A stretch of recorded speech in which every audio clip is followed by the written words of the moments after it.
It's true that some things change as we get older. But if you're a woman over 40 and you're dealing with insomnia, brain fog, moodiness, and weight gain, you don't have to accept it as just another part of aging. And with MIDI Health, you can get help and stop pushing through it alone. The experts at MIDI understand that all these symptoms can be connected to the hormonal changes that happen around menopause, and MIDI can help you feel more like yourself again. Many healthcare providers aren't trained to treat or even recognize menopause symptoms. MIDI clinicians are menopause experts. They're dedicated to providing safe, effective, FDA-approved solutions for dozens of hormonal symptoms, not just hot flashes. Most importantly, they're covered by insurance. 91% of MIDI patients get relief from symptoms within just 2 months. You deserve to feel great. Book your virtual visit today at joinmidi.com. That's joinmidi.com.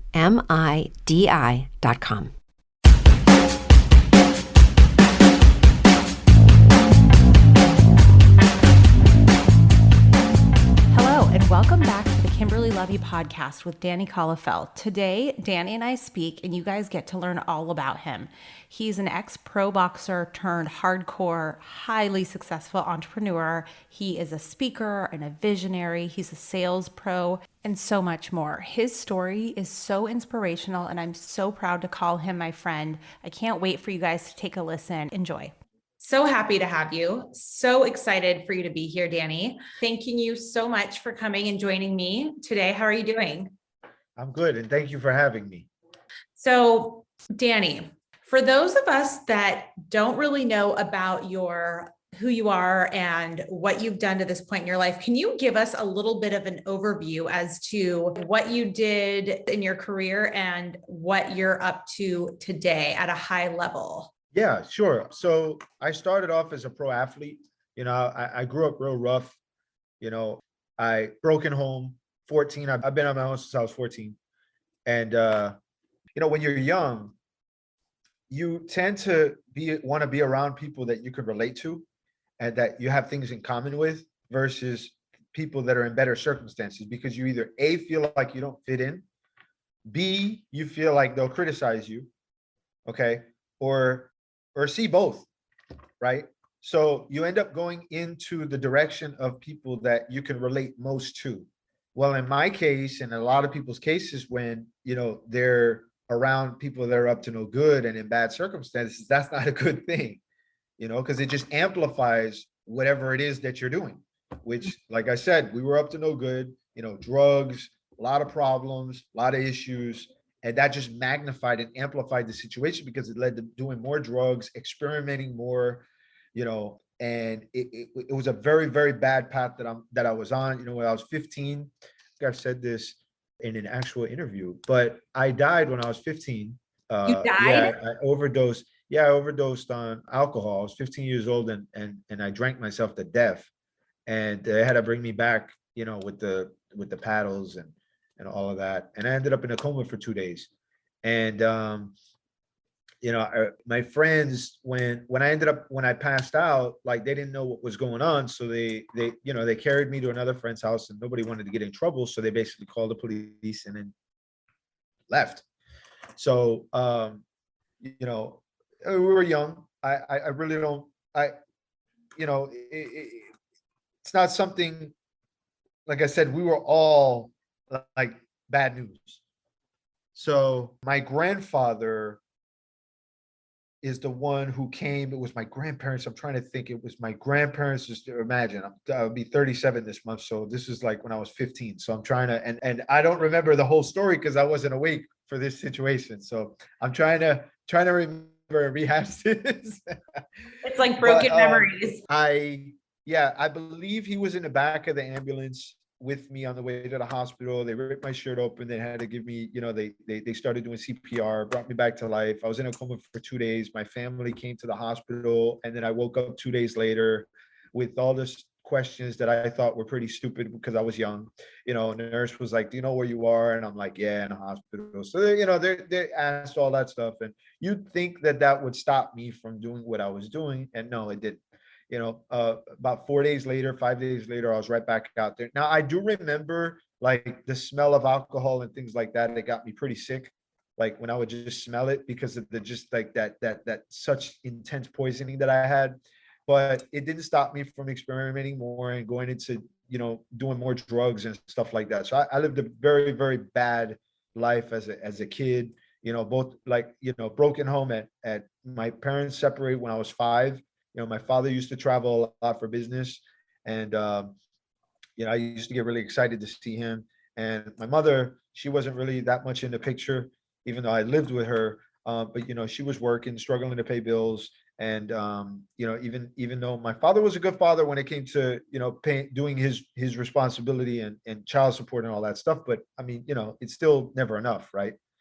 Mhm. And especially with all the trouble they had to continuously pay to get me out of. So that didn't help the situation either. And I mean, I was just in a crossroad at that point where it was just either jail for the rest of my life or dead. And dead, not dead where I got brought back to life in the other case, right? So that led to me getting sent away for, I think I was gone for about a year and a half. I got sent away to a program. And in there, I met a kid that boxed. And that's what got me to take up the sport. And my father used to box in the army, so he was always trying to get me to join to get to the gym and to at least put my attention and focus on something instead of being on the streets all the time. Because I remember the schedule that we used to have. Like I used to wake up at like 4 or 5 in the afternoon, and then we used to stay out all night, and then we used to come back at like 10 in the morning, 11 in the morning, and then just sleep the rest of the day. That was the daily routine, right? So long story short, I ended up when I got out of that program, I went to my father. I was like, okay, well, let's go to the gym that you keep trying to get me into. Let's go over there and let's see what it's all about.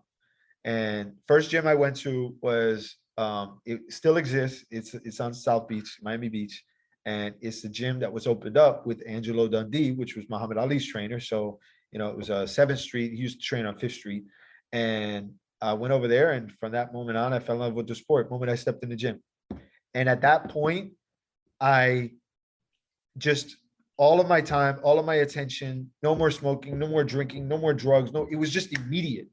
And it was just all my attention went in there. I became obsessed with it. It was an everyday thing. I was going to the gym 6 days a week. I would give myself Sundays to rest. And then I got obsessed with the fact of wanting to be around the best because I knew that being around the best would stop me from getting beat up all the time that I was in the gym. Because I didn't know exactly what it is that I was doing. So, that led to me to want to be around greatness.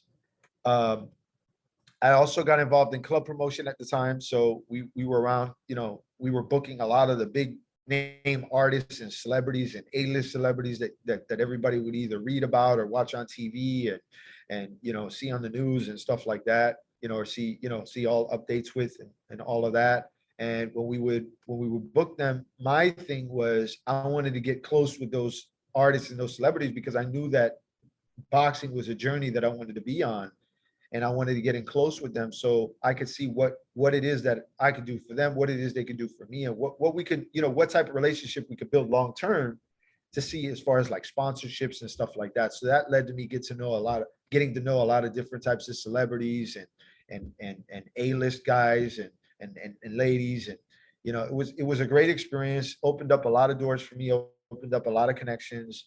As I started working my way up in the sport, then I turned pro, and then I was around nothing but world champions my entire career. It was very small groups, small camps, like between 8 to 15 people in the gym at one time. And but it was all of us were pro, and these guys were fighting for world titles. They already had championship titles. Some of them were ranked number 3 in the world, number 2 in the world, and were fighting on ESPN, Showtime, pay-per-view, all the big networks. So I had a taste of success. I had a taste of being around it, and it became an obsession for me because I knew that being around it and learning from that would help me get to where it is that I wanted to get to a lot quicker. Mhm. And speeding that up, I got around a lot of different types of entrepreneurs. I had a big passion for music since I was a kid. You know, when I was younger, I played instruments, 5 instruments by ear before I learned how to write music. So I was real passionate about music, and I started a record company in 2010. And amongst here's the struggle. Here's where the struggle was for me. Even though I had connections, even though I had, you know, a lot of the resources to get these guys to where it is that I knew they had the potential to be at, it was still very difficult because it was up to them. So we could have the best artists. And mind you, I had relationships with Interscope, Def Jam, Universal, Sony, all the big labels, you know, and a lot of great relationships with a lot of people that wanted to take a lot of the artists that we brought in on, but it was still up to them to do the work. People don't understand a lot of these bigger companies, they have stables, which is what we call, right? So they'll have 1,000 artists signed to them, but it's a numbers game. It's like I signed 1,000 artists, but how many of them can I really count on my hand that are actually going to really make it, right? People think when they sign to these big labels, oh, we made it, we made it, we made it. No, you just got started because you got their attention.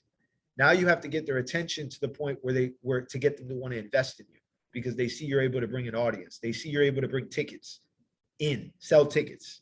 Because that's what it comes down to. That's the entertainment industry. How many tickets can you sell? How much music can you sell? How much attention can you get on you? Because the more attention, the more you could get people to buy things. Same thing in business, right? Same thing in business. I want to get as much attention as possible so people know about my brand, know about what I offer, and they're dying to buy from me. Yep. Okay. So fast forward, got to know a lot of different types of people in the business world. I got tired of having to rely on other people because I know I could count on me. That's the one thing that I loved about the sport of boxing is that I knew that it was my fault if I won. I knew it was my fault if I lost. Okay. Yeah. Sometimes, you know, maybe the guy gets lucky, you know, lands a good shot, something like that. But for the most part, it's if I'm out of shape, it's my fault. If I'm in shape, it's my fault. If I throw a lot of punches, it's my fault. If I don't throw enough, it's my fault.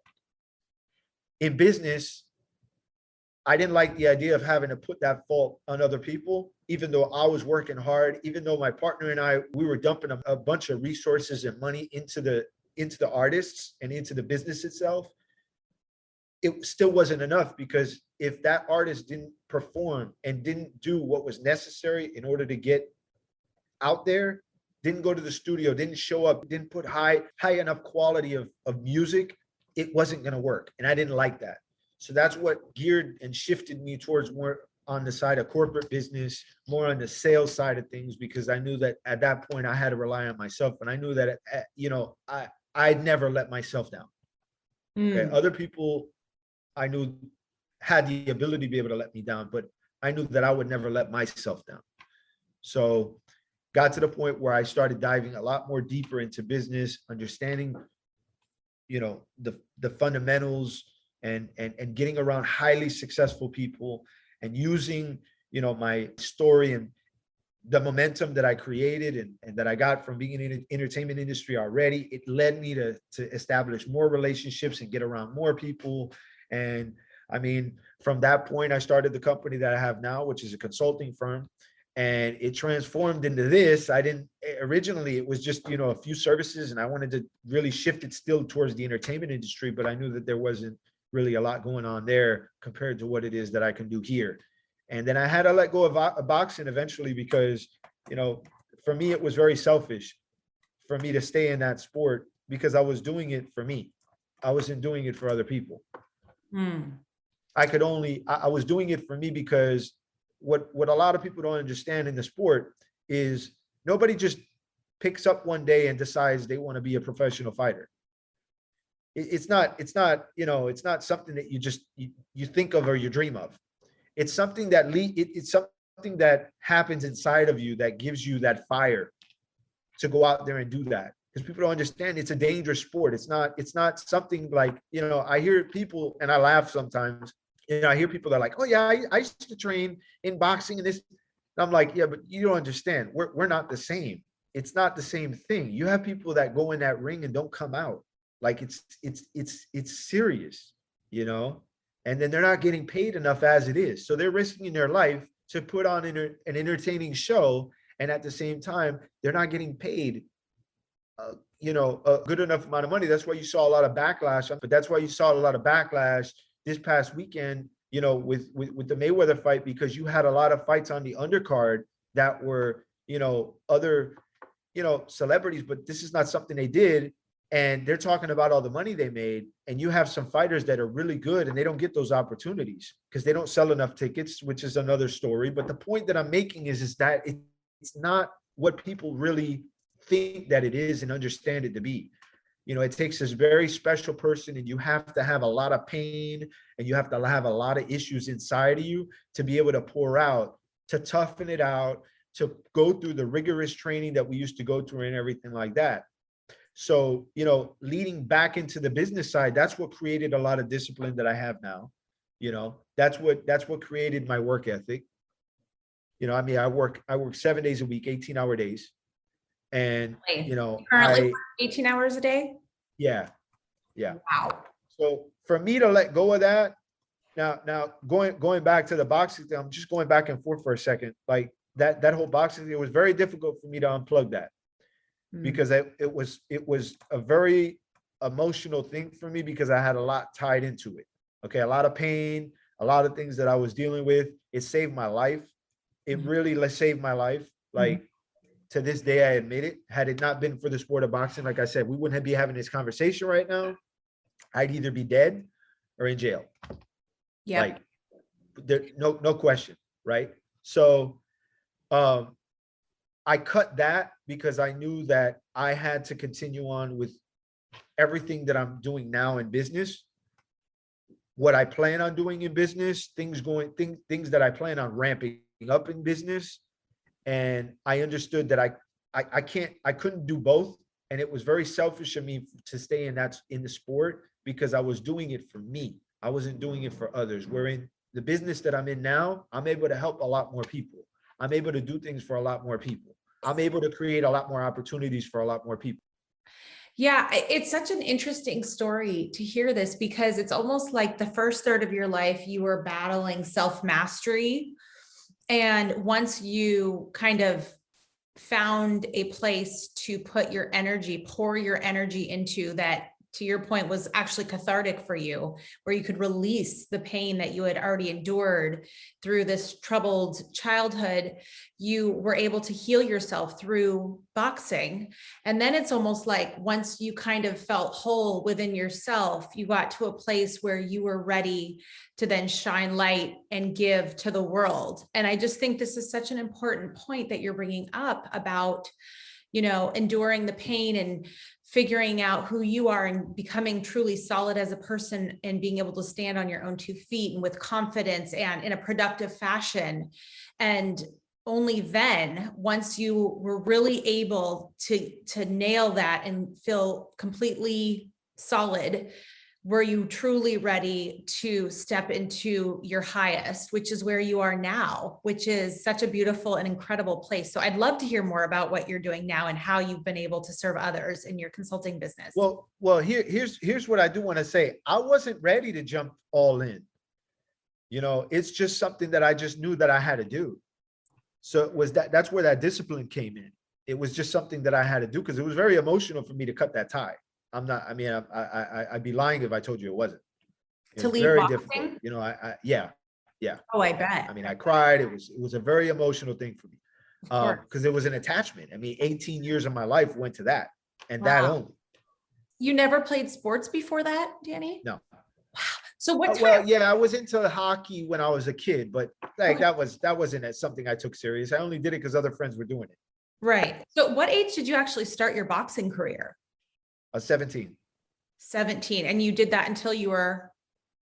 I did that till I was, good question. I think it was till I was about 32, 30.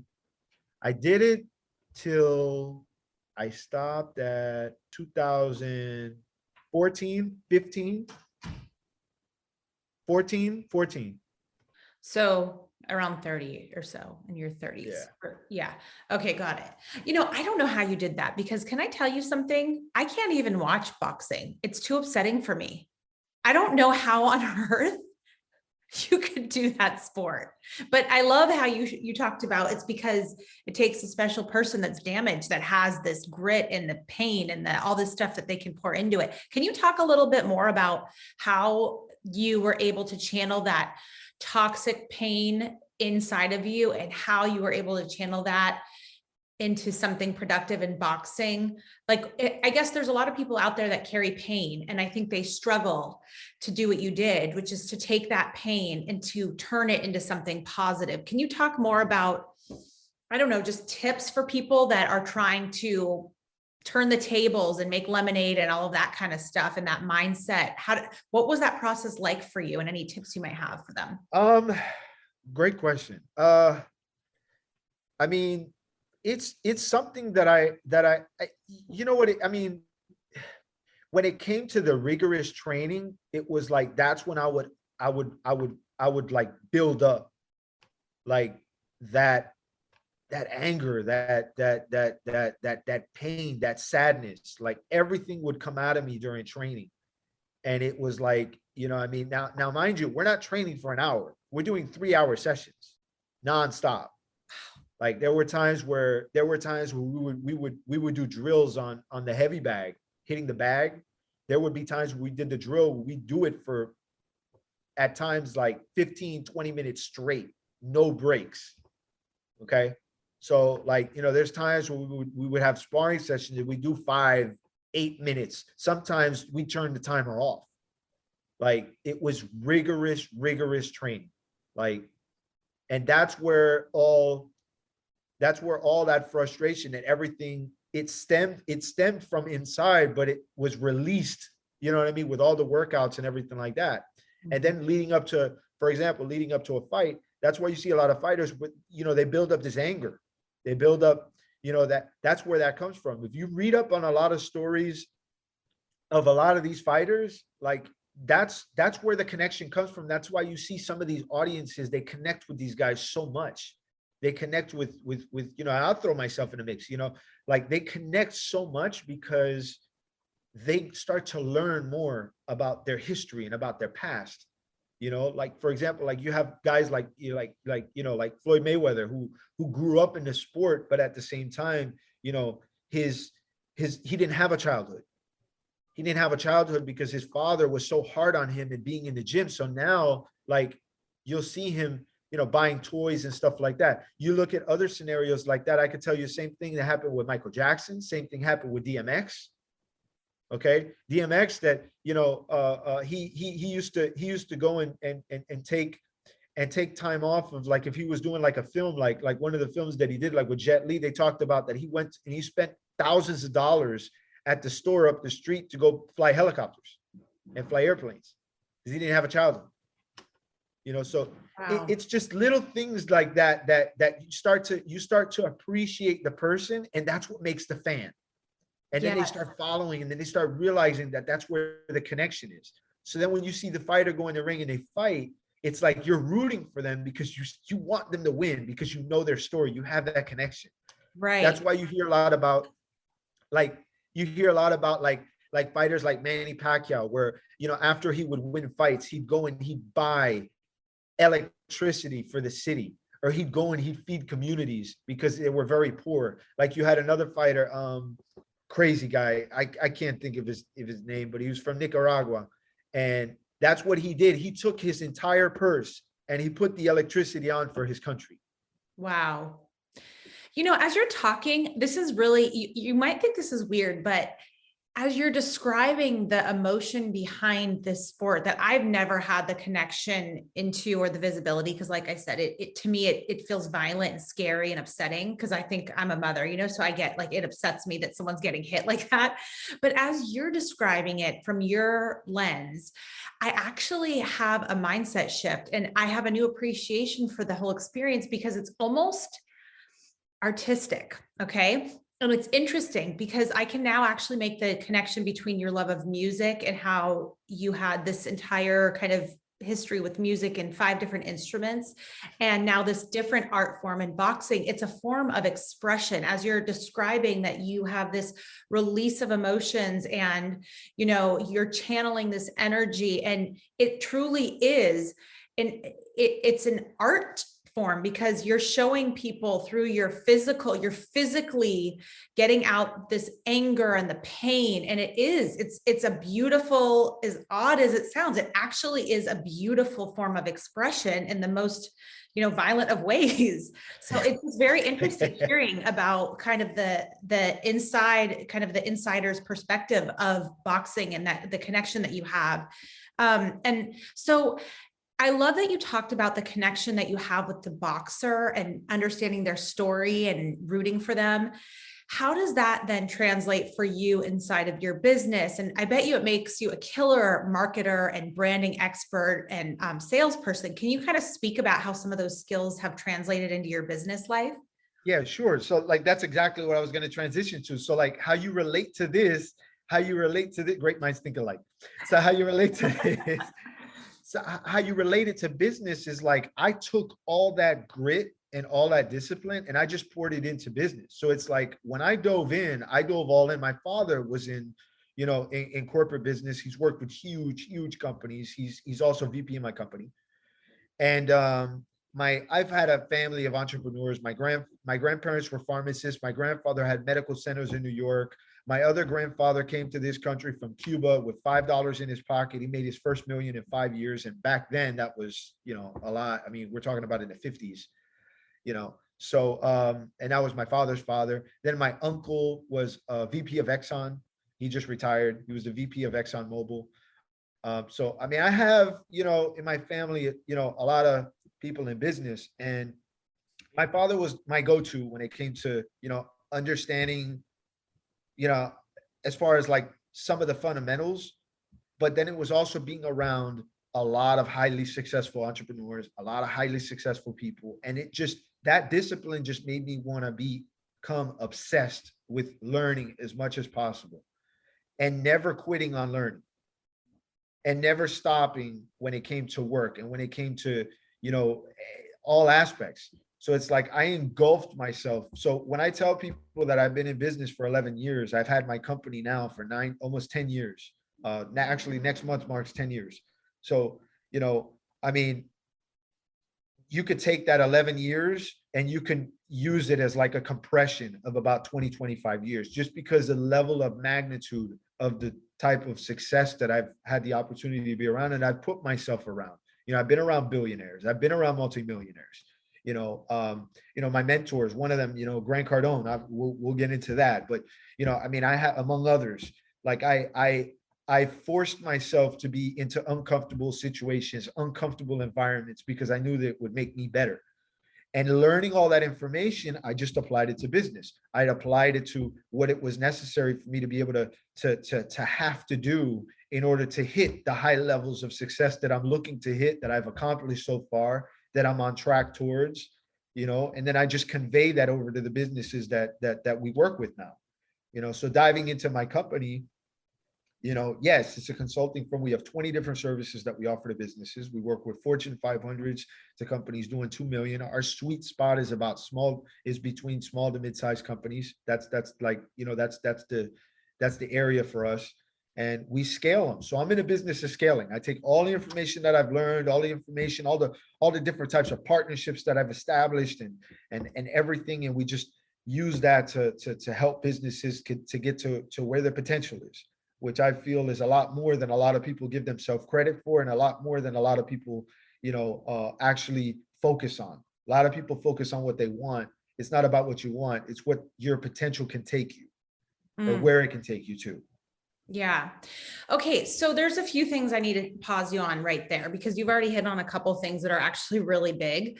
So two things that I see, there's a lot of things I see with you as to kind of traits that have led you to become as successful as you are and continue to be. And I know you're still growing. So one of the traits I see is very important, because It's something I learned about last year, and it has to do with neuro-linguistic programming. And so what I learned is your brain, once you hit about 20, 21 years old, as adults, your synapses start to harden. And so the connections in your brain, they're not as flexible. And so all that ends up meaning is it's sort of the why as to why it's hard for adults to behave in a manner that is different than they're used to. So we kind of end up getting stuck. And this is why you hear all the time about people feel, oh, I feel stuck. I feel stuck in my marriage. I feel stuck in my job. I'm stuck, stuck, stuck, stuck. There's an actual physical reason for that I didn't know about until last year. And here's where it's really interesting. Okay, most people out there that I have coached or heard from in the last couple of years, kind of in this consulting and coaching business, is they are struggling to get unstuck. And for you, what is very interesting, Danny, is that you actually lean into the discomfort because it's very uncomfortable learning and growing and changing. And it's actually physically kind of goes against the grain of how we're built as adults. But because of your athletic abilities, and then the fact that you've just continued to lean into this feeling of being uncomfortable all the time, you haven't gotten to the place necessarily, at least from the outside looking in, where you're truly just sitting there stuck because you haven't allowed that to happen. And I just think it's really important to highlight that, for adults that are feeling stuck, we need to get uncomfortable and we need to do scary things. And you do it almost naturally. It's actually, you're so good at it, Danny, that you don't even consciously do it anymore. It's like you've leaned into the discomfort to a point where you're just getting greater and greater and greater. And I just think it's really important to highlight that is a really, really special trait that you possess that you should definitely continue doing. And then the second thing is that, this idea of you adding people to your life that are, the bar is so high and you feel, again, uncomfortable, even sometimes being probably in these meetings and in the boardrooms and whatever situations, but you still lean into the fact that there are people out there that are better and higher. And it's, deep inside you that by surrounding yourself with those people that raise the bar so high, that is going to make you rise. So can you speak a little bit into that more as to how do we make these connections? And I know that you prospect like crazy and I don't want to miss that. So how do you continue to make these relationships and then translate them into your business so that you can actually come into these big corporations or small corporations and, just how do you get all this business into, as far as your consulting, like how do you make these connections, and talk to us a little bit about your process there? Well, like I've gotten really good at what it is that I do, and that's what I stick with. So when I go into let's say I'm having a conversation with a billionaire, it's got to the point where that doesn't intimidate me. I don't care about how big you are. I don't care about how much money you have. I don't care about any of that stuff. It doesn't, and then it also stems, like you said, from me being around success since I was 17. I mean, I've been around nothing but highly successful people. I was 17 years old, between celebrities to, you name it. So it's just gotten to the point where it's like somebody tells me, okay, this company's doing $1 billion. Okay, let's talk. Like, it's just second nature because I'm so content and I'm so confident in my abilities. And it's not that it's arrogant, because I still have a lot to learn and I'm learning every day. I mean, that's where I said 18-hour days. A lot of those 18 hours involve me having to study material, learn, and everything, which obviously we'll get into. But the point is that I've gotten so good at what I do. So when I walk into these meetings, when I go into boardrooms, I run the show. I run the show because it's like, hey, listen, you're not going to sit here and tell me something that is preventing you from getting further when I have the key. Mm-hmm. And I know I have the key. Mm-hmm. And I know that you need the key, because if you didn't need the key, you wouldn't be exactly where you are right now. We wouldn't be having this conversation right now. You'd be a lot further along. And I express that, and I say that, and I'm not afraid to say it. I've walked into places and I've told them flat out, listen, you could talk to me till you're blue in the face of all the confidence that you have for your company. I believe in your company, but at the end of the day, we wouldn't be having this conversation right now if you were doing a lot better than you thought you were doing.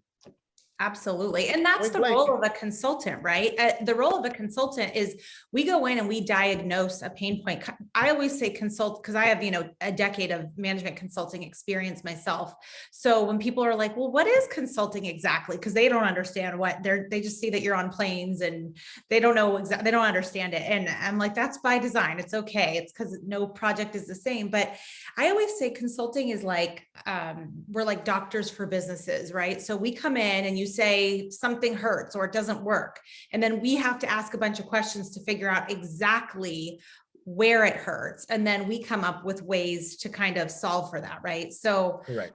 and so can you talk a little bit, first of all, I love the confidence that you have. I think it's such a cool place to be. And I feel that after my experience as well, I'm in a similar, not that we have the same business or anything, but I also kind of can attest to that feeling of you finally have that enough tools in your toolkit and enough experience where you can completely just be totally confident no matter who you're around because you know the value that you have to add. And I think it's such a sacred and important place to be. And I just want to encourage folks that are listening that if you are there, own your power, own your confidence. Don't make yourself small. Don't talk about imposter syndrome and all that nonsense. If you have a skill set, be proud of your skills and own it, right? And it's so important to know your value, right? It's so, so important. So I just love that power. Here's one thing I want to touch on before we go to the next thing. Yeah. What you just said, right? A lot of people get that syndrome. A lot of people get those issues because they don't think big enough. And they're not thinking big enough because they're thinking of their standpoint now. So like I always tell people, like when it comes to goal setting, for example, right? You need to set massive goals. You need to set big goals, but then you also need to understand what is going to be required of you in order to hit those goals. What are you going to need to change? What area, what are you going to need to improve on to get to where it is that you want to be at? If you want to be successful, what's your definition of success? And then when you find out that definition, what is going to be required of you to change and what are you going to have to transform into in order to hit that? And that's the thing that's the disconnect that happens to a lot of people. So like you have a lot of people like in the beginning of the year, all these New Year's resolutions. Oh yeah. I'm going to go to the gym. I'm going to drop some weight. I'm going to look great. For the women, I'm going to look great in the bikinis and all this stuff, right?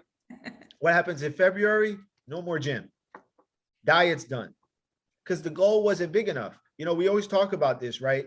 One of the keys to setting goals and even success is setting goals so big that it actually significantly changes your life. It will actually change your life. So the goal is not, hey, let's drop some weight so I can look good at the end of the summer. Hey, let's improve my health, right? So like you're setting it so big. Hey, let's improve my health. So 3 years from now, I don't have to take Tylenol when I have a headache, which a lot of people don't understand that a lot of it has to do with just drinking more water. People don't understand like little things like that as our body telling us things that we're depriving it of. So like, I've known over the years, because I don't like taking medication like that. I've known over the years, if I have a headache, I either didn't sleep enough, I'm hungry, or I didn't drink enough water. But for a lot of people, they're just like, oh, pop a pill, let me solve this, pop another pill, let me solve this. And if they're up late at night, then you get all the commercials, if you're not asleep right now and you're feeling sleepy, buy this medication, it'll help you sleep more. How about go to bed? Right. It helps you go to bed. Right. So like, you get, and then, I need that. No, you don't need that. You need to pay more attention to what it is that so like going back to what I was saying, as far as those goals, like that should be the goal. That's going to change your life. Dropping 15 pounds isn't going to change your life. Okay. So when you go making $1 million isn't going to change your life. Making $1 billion will change your life, because $1 million isn't a lot of money. Somebody makes a goal of making $1 million. When they make that million, they're going to realize it's not enough. And it took me a while to realize that, a long time ago, like I used to think $1 million was a lot of I used to think $100,000 was a lot of money until you're around it and until you make it. And then you're like, this is not enough. So it's that whole mindset thing. So how do you go about, this was going to be a question that I was going to ask you. So I'm glad that you brought this up, Danny. So how do you approach goal setting for yourself? And what is the format that you take and the timing? How do you set yourself up for success as far as goal setting? So like, I want to do things massively. First off, I need to figure out what it is that I want. Like, what is it that I want and what is it that I don't like? Mm-hmm. Okay. Like, for me, time is so important, right? And it's still something that I need to work on. But time is so important to me. And I hate things that waste my time. I hate going to the airport and having to sit there and have to wait for somebody to tell me that it's okay to get on the plane. I hate to have to sit at the airport and have to wait in a long line like I'm back in school again to have the security check my bags to make sure that I'm not going to do something stupid. Okay. I hate having to sit there and have to wait because somebody decided to hold up the flight. So now everybody else's flight gets held up. So now there's a delay. I hate having to wait because the weather's bad outside. I can't go where I want to go to. So how do I solve that problem? Set a big enough goal so it won't affect me anymore. Mm-hmm. Either charter a jet or buy one. Yeah. But here's the thing. Is doing that going to make me more money? Is doing that going to actually reduce certain things where it's going to make me more time? So to answer your question, when it comes to setting goals, I look at what's important to me, what I want and what it is that I don't want. Because if I don't want that, I know what it is that I need to do to not have to feel that anymore. You have some people, they go to the grocery store and they have to put up bags because they can't afford to cover all the groceries that they bought. How does that make you feel? Not good. Right? So you have to hold that in and remember that when you have bad days. You have to hold that in. You have to remember that when, you're saying, hey, you know what, maybe I'm going to sleep in today a little bit. Maybe I don't need to work on the weekends. Like I hear some entrepreneurs, they're like, oh, I don't work weekends. All right. Well, if that's the case, go get a 9-to-5. Because if you're not making the money that you could afford to take weekends off, what are you doing taking weekends off? This is the differentiator. Why are you so successful? Because you put in more time. And so your results come faster and you make it look easy from the outside. It takes real work. Yeah, but I heard the other day, somebody, I think it was on Clubhouse or somewhere. They were saying, does money really make you happy? And if it does, then why do people, when they make money, they end up committing suicide or still on drugs and stuff like that? Mm-hmm. And it goes back to the whole goal setting thing, mm-hmm. Right? You're not focused on, it's not only about money. It's about all areas of your life. There's always going to be times that you could set goals for different things. So like, you'll have a financial goal, but then what is that financial goal going to tie into? What's it going to do for your family? What's it going to do for your health? What's it going to do for your personal life? You see what I mean? Mm-hmm. So it's like, like people get into relationships. I always talk about this. I'm not a relationship expert, but people get into relationships for the wrong reasons. I feel, when you get in a relationship, what are your goals? What are your goals for the relationship? People are like, oh yeah, we have goals. We're going to go on vacation. That's not a big enough goal. That's why you get divorced. Oh yeah, we're going to go on vacation one time a year. Fantastic. What are you going to do when an argument happens because, of something stupid? You're not thinking about everything else. You're just thinking about, just because you set a goal of traveling, that's going to fix problems. It doesn't. It takes the same amount of effort to get in a relationship as it does to stay in a relationship. And it's the same thing with the business. People are like, oh, I'm going to start a business and I'm going to be successful. Okay, what's successful? Oh, my business is, in 1 year I did 100,000 in sales. Congratulations. You didn't make 100,000. You did 100,000 in sales. That wasn't your profit. You could have worked at a company and made $100,000 profit with less responsibility, less time working, okay, and less of a headache. So you got into the business to make 100,000 a year. No, I'm going to turn this to $1 million company. Not with that mindset.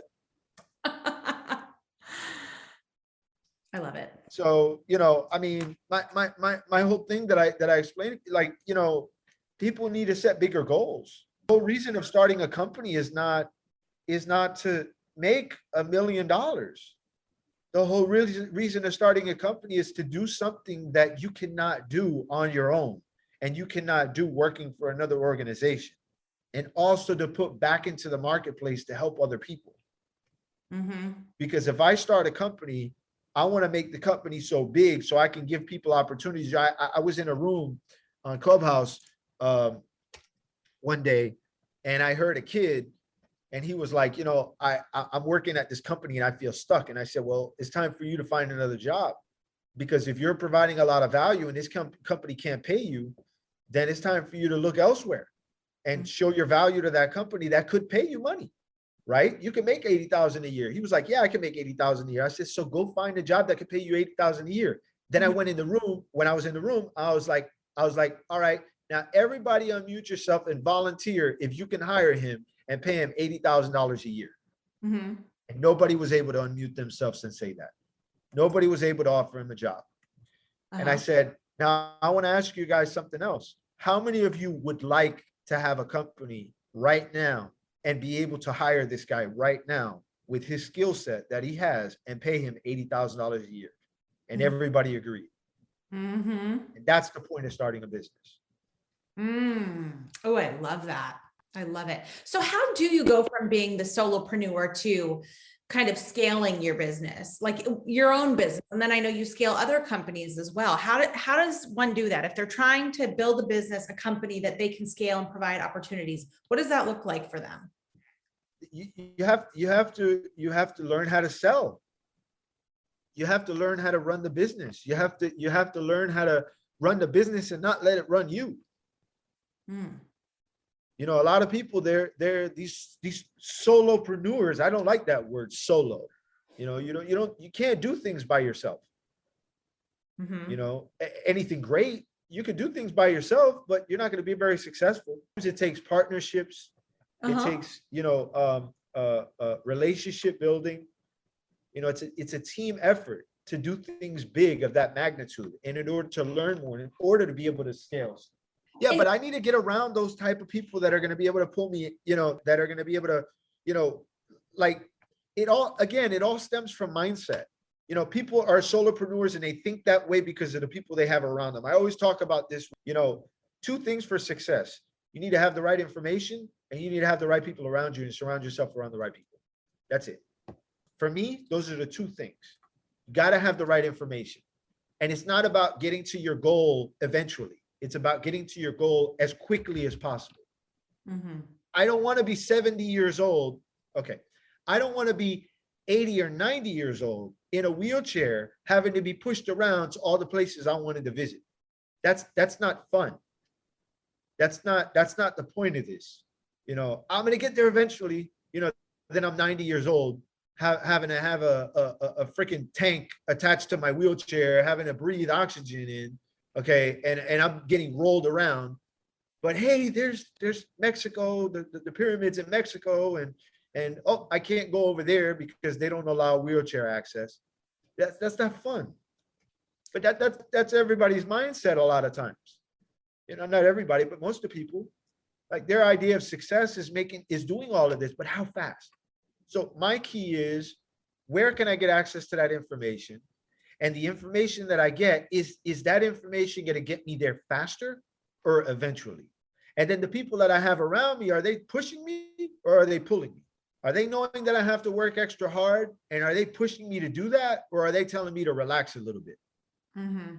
Very good. Very good. Well, you know, maybe you can talk a little bit about the key partnerships you've created. I know you have an association with Grant Cardone, and he's the one that I heard him say, you know, it's better to get into a company, not just by building from the ground up necessarily, but by partnering, kind of similar to what you were saying about partnerships. Can you talk a little bit about that partnership, or partnerships in general, and how that accelerates your growth?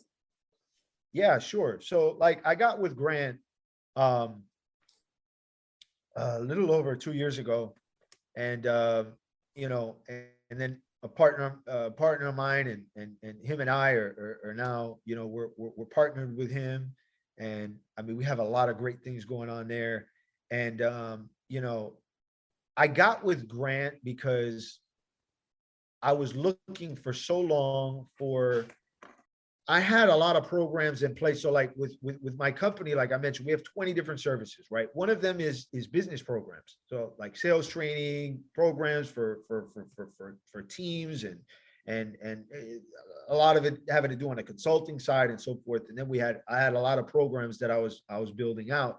I was looking something to amplify. I was looking for something to amplify that, because what Grant's built has taken him 35 years to do that, you know. So it's a lot. It's a lot of material. It's a lot of content, right? But then I needed to find the right partner for me, because more importantly than anything else for me is core values. I'm big on honesty, transparency, straightforwardness, telling things like it is. That's important to me. I don't care how big you are, how big your name is, how much money you do. I told you before, none of that stuff impresses me. I've been on the phone with $40 million companies that wanted to partner with me, and I hung up on their face after 4 minutes of hearing what they had to say. And it wasn't arrogant. It was just because I don't do business like that, you know? And then when people start name dropping, again, none of that stuff impresses me. They're telling me, oh, we work with this company. Okay, listen, stop. You didn't work with the company, you worked with the department. It's not like you got in front of the board of directors and you were sitting down with the CEO and president, and you guys were having a great conversation, and they decided to bring you on to do work. You did work for a small department, and now you're throwing it out, and people, oh, we did business with this company and that company and this company. So cut that out. Let's talk about what you could do for me and for my customers. Oh, well, you don't have to be like that. Yes, I do. We're down to 3 minutes. We have 3 minutes left. Oh, well, if you're going to be like that, we don't need to do business. Okay, well, I guess we don't then. Goodbye. Click. And I hook up. And it's like, I don't want to waste my time on people I don't want to waste my time with people like that, because I'm serious when it comes to this. Mm-hmm. I want to help people. I can't help people by name dropping. Mm-hmm. I can't help people by misleading them. Mm-hmm. I can't help people by talking about successes that I've had in the past when I'm not doing that now. Okay, so when it comes to partnerships, those are very important for me. So going back to the Grant situation, I looked around at other companies that did sales training and similar things and stuff like that. And a lot of what we were doing is we were going to the companies and delivering a lot of the material at the companies, but I wanted to have something where it would be more on the remote side of the thing, so I could hit more, because we do things on a global scale. It's not like we only work with companies nationally, right? Mm-hmm. So what I liked about Grant was he had those same core values: honesty, transparency. The methodology was the same. So it was basically like I had a puzzle and he was that missing piece.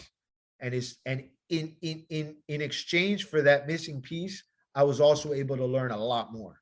So it was like, I was learning, able to deliver a lot more material to customers. And at the same time, it was just, it's just been great. I mean, and all the programs that are continuously getting built out, all the great things that are happening. I mean, it's so when it comes to encouraging people, when it comes to partnerships and things like that, it's the same thing.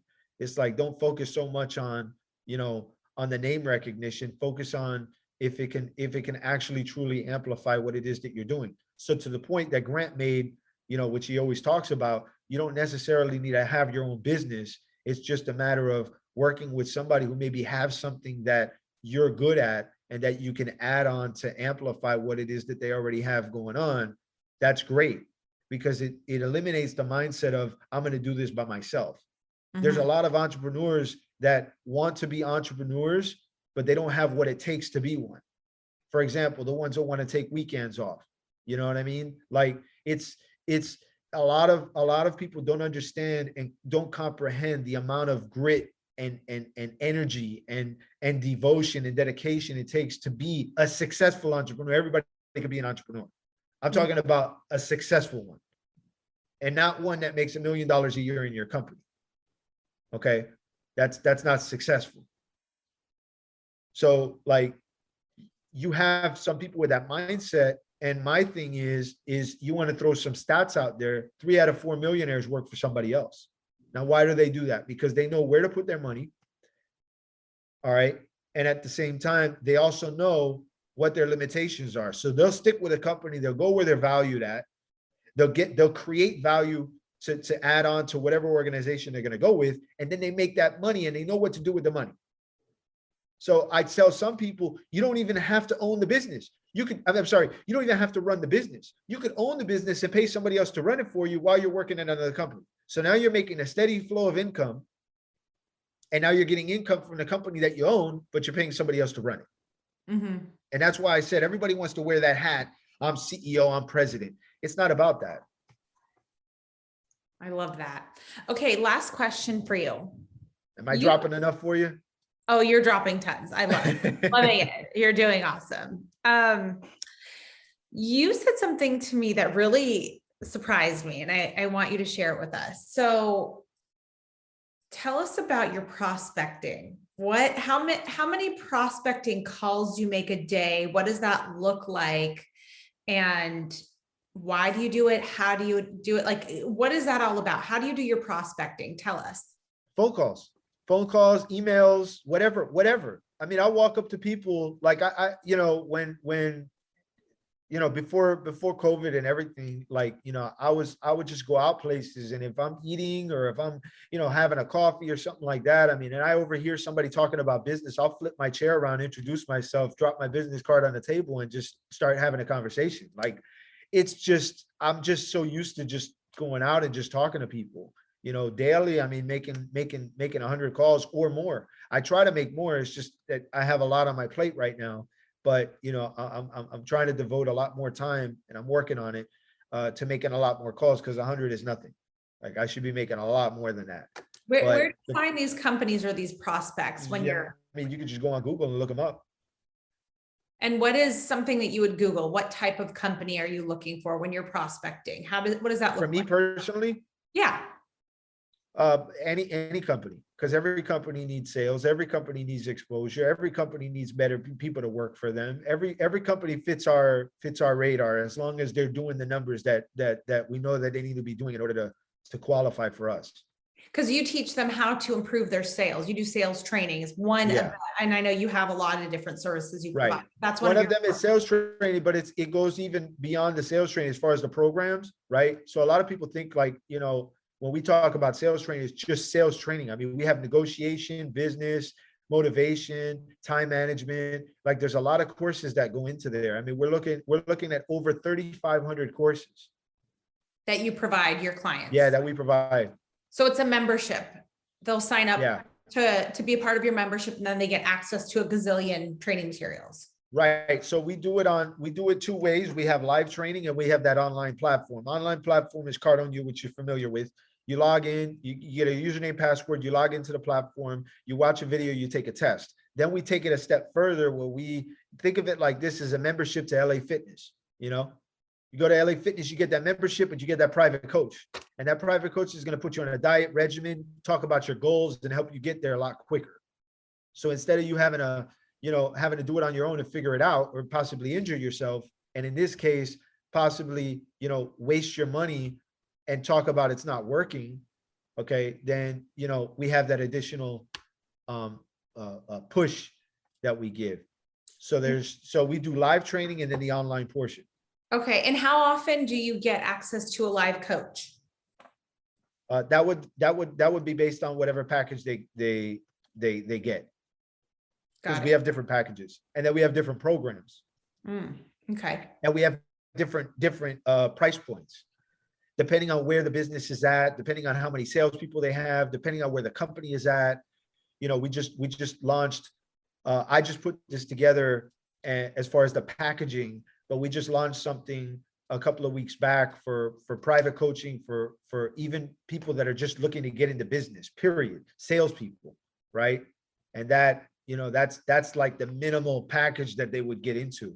And then another thing that I was excited to talk about this week, which was on Sunday, I had a call with my partner. We're now financing a lot of these deals on the lower end, because I'm in private equity on the larger scale, but on the lower end, we're financing a lot of these scenarios. So if somebody doesn't have 7 or 10,000 or 15 or 20,000 to invest in something like this, we'd help them with that. Oh, So wow. yeah, Amazing. so yeah, we're working on a lot of different things to really help people. Wow. It's just the education portion of it. Like I said, there's so many success stories, and that's why I say, and it's not a sales pitch. It's just the way that it is like, there's no other platform or programs out there like ours with this fast of a result that we offer, or that we provide, or that we give, the opportunity for a lot of people to have, whether it's companies or entrepreneurs. So if folks want to learn more about your services or see some of your trainings, how can they find you? Where can they find you? Can you share that with us? Yeah, they could go to any of my 5 websites.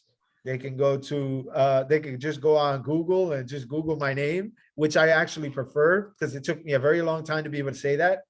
And no, but I like to see, sometimes these interviews are great, but at the same time, people need more info. I encourage a lot of people. That's why I always tell people, watch where you get your information from. My first thing is, like, if I talk to somebody and they're hesitant, I don't want them to do something that they're hesitant with. I want them to be confident in it. The only way they're going to get confident is when you build up that certainty. The only way you're going to build up that certainty, I want them to know more about me. If they look me up and they see who I am, and they see what I've done, or they see who I'm partnered with, or they see, what my company does, then we can talk further about, what it is that we could do for them. But, I don't want to have that hesitant, type of deal, type of situation, especially when they're able to look me up and get access to it. You see what I mean?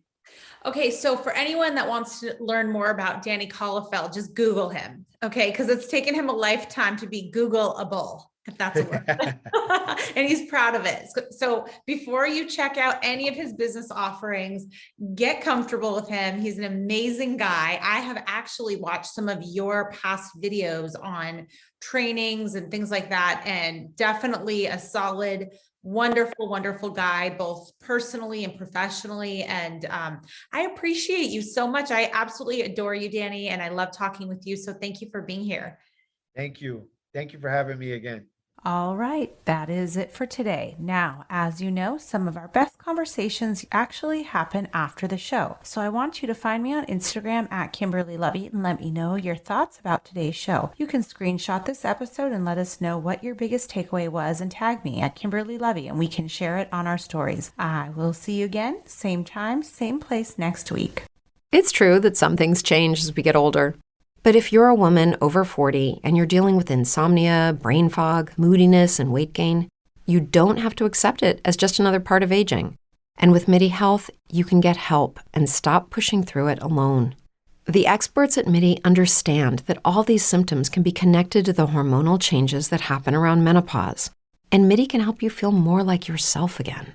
Many healthcare providers aren't trained to treat or even recognize menopause symptoms. MIDI clinicians are menopause experts. They're dedicated to providing safe, effective, FDA-approved solutions for dozens of hormonal symptoms, not just hot flashes. Most importantly, they're covered by insurance. 91% of MIDI patients get relief from symptoms within just 2 months. You deserve to feel great. Book your virtual visit today at joinmidi.com. That's joinmidi.com.